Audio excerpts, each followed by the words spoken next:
தமிழக அரசியல் வரலாற்றில் இரண்டாவது முறையாக திமுக ஆட்சி அமைப்பதற்கான வாய்ப்பு பிரகாசமாக இருக்கிறதா?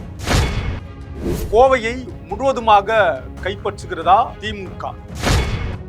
கோவையில் திரு செந்தில் பாலாஜி, திரு அண்ணாமலை இருவருக்கும் இடையே நடந்த தேர்தல் மோதலில் வெற்றி யாருக்கு? விஜயுடைய முதல்வர் கனவு பலிக்குமா?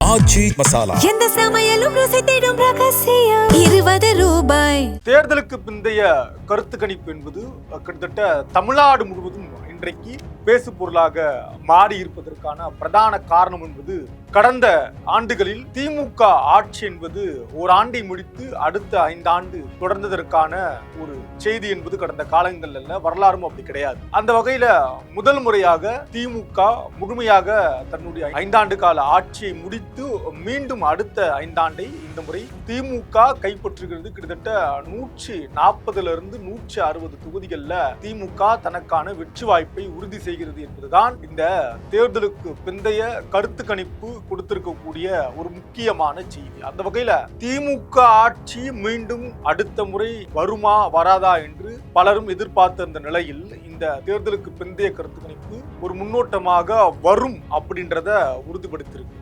ஆனால் எதுவாக இருந்தாலும் மே 4 தான் அது ஆணித்தனமாக அழுத்த திருத்தமாக உறுதியாகும் என்பதுல எந்த விதமான மாற்று கருத்தும் கிடையாது. இன்னும் பலர் சொன்னது, கடந்த காலங்கள்ல தமிழ்நாடு தேர்தல் களம் பார்க்காத ஒரு தேர்தல் களம் தமிழ்நாடு அரசியல் தேர்தல் களம். ஏன்னா ஒரு தரப்புல திமுகவுடைய கூட்டணி மிக பலமான கூட்டணியாக தேர்தல் களத்தில் இருக்கு. நீங்க என்ன விமர்சனம் காங்கிரஸ் மீது வைத்தாலும் தேமுதிக மீது வைத்தாலும் கூட திமுகவுக்கு பலம் திமுகவுடைய கூட்டணி. திமுகவுடைய நலத்திட்டங்கள் எந்த அளவுக்கு திமுகவுக்கு பலமோ அந்த அளவுக்கு திமுகவுடைய கூட்டணி. மறுபுறம் அதிமுக கூட்டணியுடைய பலவீனம், ஒரு பலவீனமான கூட்டணியை கட்டமைத்திருக்கிறார் திரு எடப்பாடி பழனிசாமி. குறிப்பாக பாஜகவே பலவீனம் என்பதை எடப்பாடி பழனிசாமி புரிந்து கொள்ளவே இல்லை. இது அவர் செய்த மிகப்பெரிய தவறு.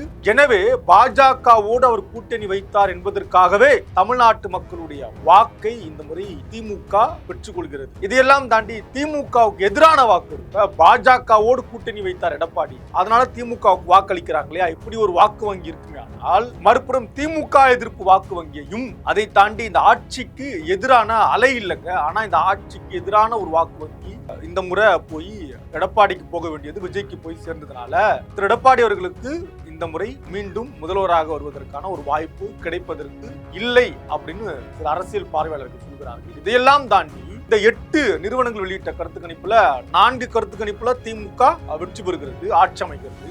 மீதி 3 கருத்து கணிப்புல கிட்டத்தட்ட அதிமுக மீண்டும் ஆட்சி அமைக்கலாம். அது ஒரு தொங்கு சட்டப்பேரவையாக கூட இருக்கலாம்.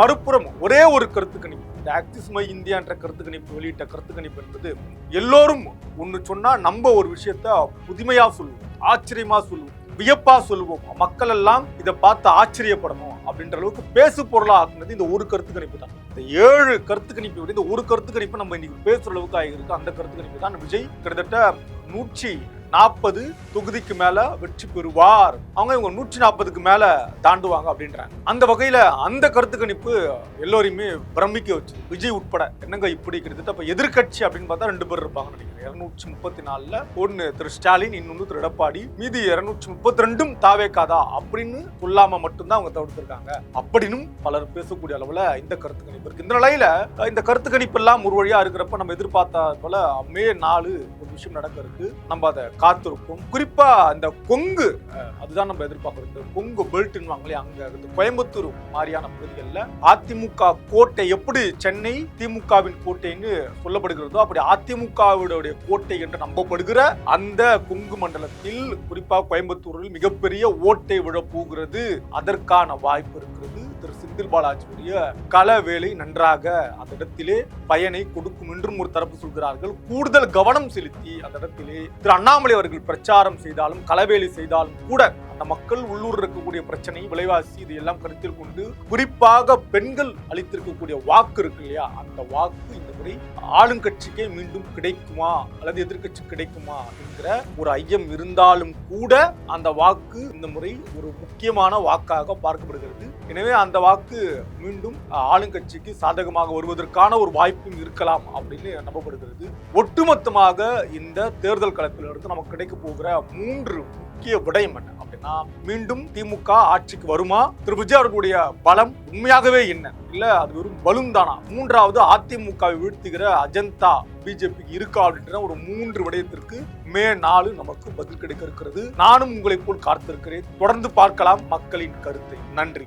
ஆச்சி மசாலா. எந்த சமையலும் ருசி தேடும் ரகசியம் 20 ரூபாய்.